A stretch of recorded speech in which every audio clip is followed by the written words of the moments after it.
Pada suatu hari, datanglah segerombolan perampok yang bermaksud menyatroni daerah itu. Oleh karena sumpahnya, Ki Baluran tidak mau meladeni para perampok tersebut, malahan menghindar pergi beserta keluarganya ke suatu tempat yang kelak disebut Desa Gua. Tanah yang dilalui Ki Baluran beserta keluarganya tiba-tiba membelah, terbuka dan menutup, melindungi Ki Baluran beserta keluarganya, seperti bersembunyi di dalam gua.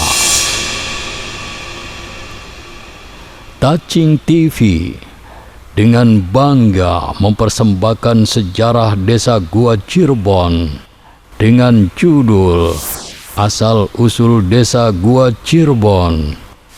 Untuk mengetahui sejarah selengkapnya, silakan simak video ini sampai selesai.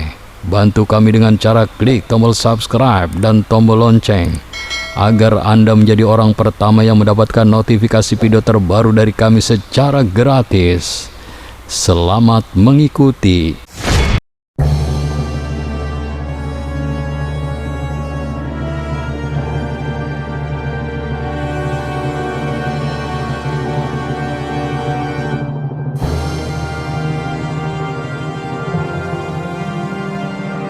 Assalamualaikum warahmatullahi wabarakatuh.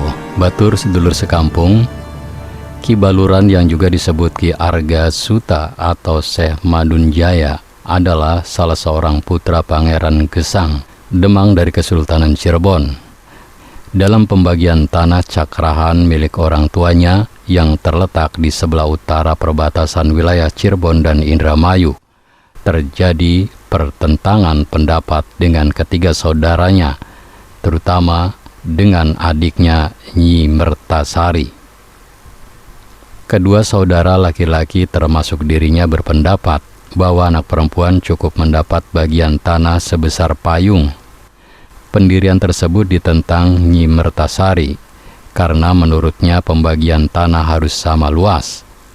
Maka untuk menyelesaikan perselisihan tersebut, Ki Kutub atau Sunan Gunung Jati mengurus Ki Panunggulan yang mengambil kebijakan dengan mengadakan sayembara yang disetujui para putra Pangeran Gesang. Barang siapa di antara mereka dapat mendatangkan jenis-jenis hewan seisi hutan, maka tanah cakrahan ayahnya menjadi miliknya.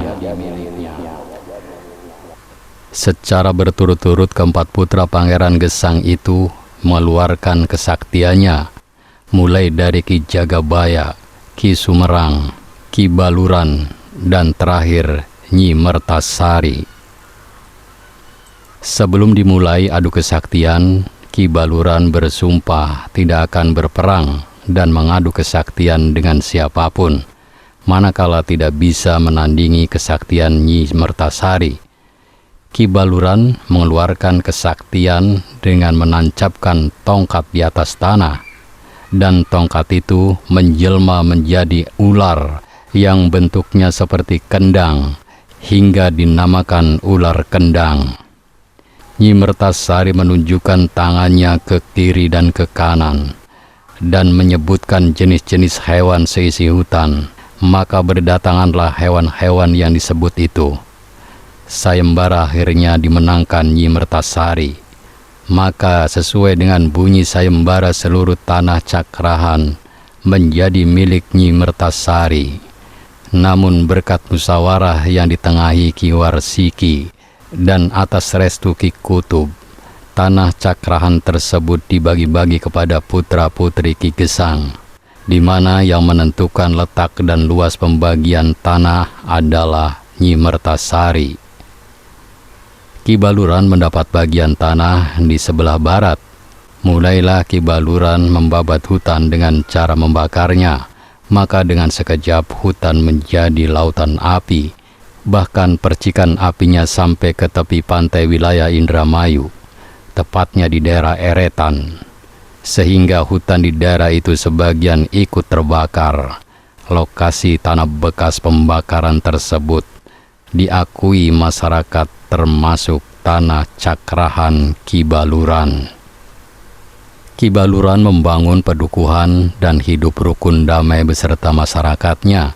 Pada suatu waktu datanglah ke pedukuhannya segerombolan perampok yang bermaksud menyatroni daerah itu.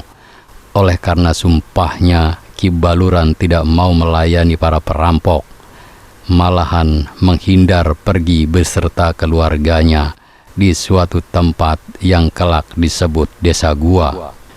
Tanah yang dilalui Ki Baluran beserta keluarganya tiba-tiba membelah atau terbuka dan menutup, melindungi Ki Baluran beserta keluarganya, seperti bersembunyi dalam gua. Keluar dari gua, Ki Baluran dikejar lagi, namun terus menghindar ke arah utara hingga masuk wilayah Indramayu. Ia berteduh di bawah pohon asem. Oleh karena itu, tempat tersebut dinamakan Pondok Asem. Gerombolan pembegal masih penasaran ingin bertarung dengan Ki Baluran, namun Ki Baluran tetap menghindari, lalu bersama keluarganya pergi menuju barat. Di sana ia hidup rukun, damai dan sejahtera menemui ketenangan. Tempat tersebut lalu dinamakan Temu Ireng atau Ketemu Pareng, menemukan sesuatu yang dikehendaki. Ketika musim paceklik tiba, orang-orang yang akan pergi ke pasar Dorsen sering melihat seorang tua yang tiada lain Ki Baluran berada di sebuah gubuk seperti sedang kelaparan. Oleh karena merasa iba setiap pergi ke pasar, mereka memberikan jagung untuk makan, sehingga lama-kelamaan daerah tersebut terkenal dengan nama Tulung Agung atau ditulung dengan jagung. Merasa tidak enak menjadi beban orang lain, Ki Baluran pergi menuju ke arah selatan wilayah Cirebon dan berhenti di Pedukuhan Bunder. Ia mengolah sebidang tanah atau sawah dan bercocok tanam, juga membuat sumur untuk sumber penghidupan. Setelah tinggal di Bunder, Ki Baluran terus memantau keadaan gua, daerah asalnya, dengan mempergunakan tongkat yang menjelma menjadi ular kendang. Pada zaman penjajahan Belanda, Desa Gua pun tidak luput dari serangan tentara Belanda dan sekutunya. Masyarakat gua seluruhnya melarikan diri melewati sungai atau kali yang airnya sedang meluap banjir. Pada saat itu ular kendang milik Ki Baluran menjelma menjadi wot atau jembatan untuk nambak air banjir. Tempat tersebut terkenal dengan sebutan Tambak Wot, dan hingga sekarang meski air sungai meluap, airnya tidak pernah masuk ke perkampungan penduduk. Setelah Desa Gua kosong ditinggal penduduknya, Ki Gede Baluran mengutus anaknya Ki Sumbang untuk menempati gua. Keasahan itu membuat Ki Baluran tetap tinggal di Desa Bunder, tidak kembali ke Desa Gua. Menjelang akhir hayatnya, Ki Baluran menetap di Kaliwedi.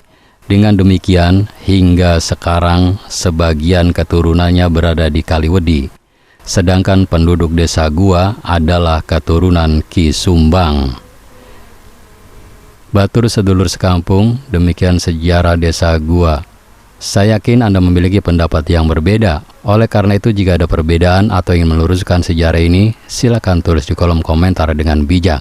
Terima kasih telah menonton video ini sampai selesai. Jangan lupa klik tombol subscribe, like, komen, dan share sebanyak-banyaknya.